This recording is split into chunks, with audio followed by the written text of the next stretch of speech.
Hello, everyone. This is Rochelle, and I'm excited to share the research that I have been working on this semester. My topic connects environmental toxicology with the work that we do as nutrition professionals. We'll dive into how nutrition and microbiome support might actually help reduce the reproductive harm passed down through generations, which is known as transgenerational epigenetics, and how that is affected by environmental chemicals known as endocrine disrupting chemicals. So, why is this even important? Endocrine disrupting chemicals, also known, and as I will commonly refer to them as EDCs, are hidden everywhere. They're in plastic bottles that we drink from, the packaging that our food is in, and we even breathe them through pollutants in our air.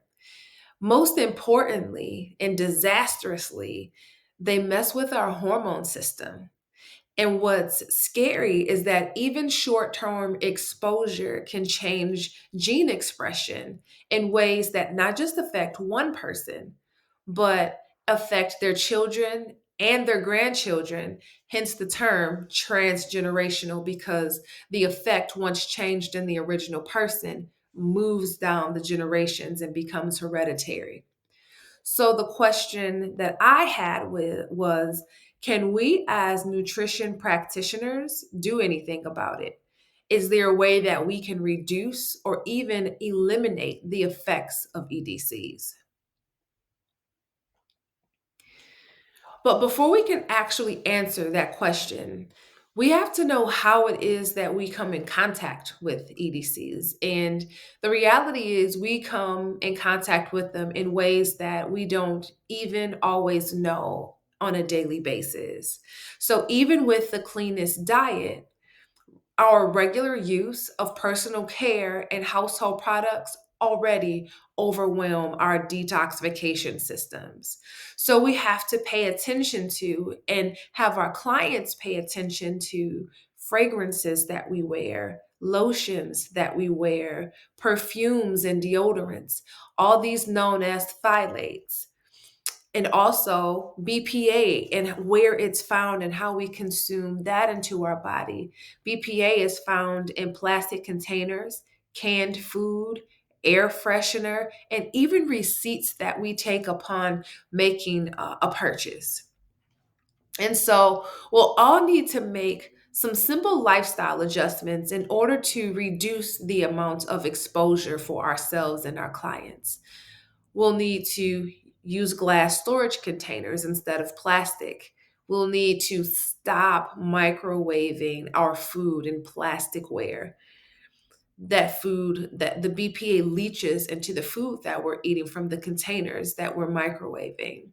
We'll need to select fragrance free products whenever possible and choose safer cleaning supplies and home essentials, reading the backs of the ingredients just like we do with our food. And once we take the step to reduce our exposure, we can now look at how the gut microbiome helps process and eliminate toxins. Because our gut microbiota, they're not just passive little bystanders, they're not, just these bacteria just floating through our our micro our guttural solar system, if you will. They actually are active participants in detoxification, inflammation regulation, and immune balance.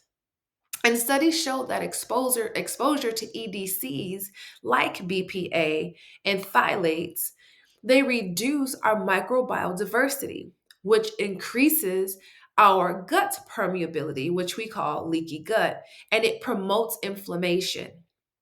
But as nutrition professionals, we can intervene by encouraging our clients as well as taking note on for our own health. And we can encourage diets that are high in soluble fiber, like chia seeds and beans and oats, root veggies. All of those foods that feed the good bacteria in our gut. And we can recreate and restore microbial balance by eating fermented foods like kimchi and kefir and sauerkraut. And when it's appropriate, we can take a probiotic supplement if we're not getting it from the food that we eat. The bottom line is yes, digestion and regular digestion is a major goal for most people. But what's not on our clients' minds, usually ever, is that we have to build our system. We have to build a healthy, more resilient body by diversifying the microbial balance so that we can metabolize and eliminate chemicals like EDCs. EDCs trigger inflammation. They're very harmful. They impact ovulation and hormonal balance. They reduce sperm quality. They're linked to endometriosis and they reduce implantation in pregnancy. But the good news is that nutrition and gut support are powerful levers.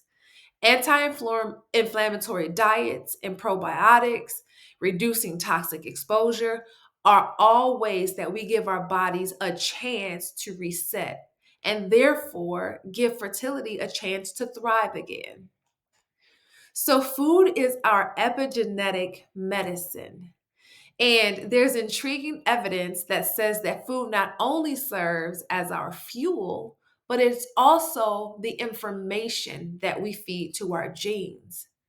So taking in and consuming compounds like curcumin and flavonoids, they impact the DNA methylation and histone modification. And those are two essential epigenetic pathways, and they can be influenced by EDCs. So, taking note and having a diet that's abundant in omega-3 fatty acids, cruciferous, I mess this word up every time, cruciferous vegetables, and polyphenols, they act as forms of medicine that work as a sort of epigenetic medicine. So, for your polyphenols, you can have berries and green tea and dark chocolate. For your omega 3s, you can have salmon and flaxseed and walnuts.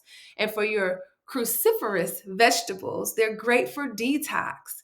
And you can have Brussels sprouts and cabbage and broccoli. And they also boost estrogen metabolism and detoxify the liver. So these foods not only aid in detoxification, but they also may help alter or silence harmful epigenetic signals triggered by chemical exposure. So, though we may not be able to change the past, we certainly can change the future. By guiding clients today, particularly those around pregnancy, we can positively impact health outcomes for generations to come. The key takeaway is this: nutrition has the potential to mitigate or even reverse some of the harm caused by EDCs, particularly when we begin early. Through educating clients, especially expectant mothers, those planning to conceive in families, we can sow seeds of healing that may resonate through future generations. While more human studies and standardized guidelines are necessary, we already have the tools at our disposal. The microbiome can be altered, diet plays a crucial role, and knowledge remains our greatest asset. Thank you so much for listening to my presentation. Have a beautiful day.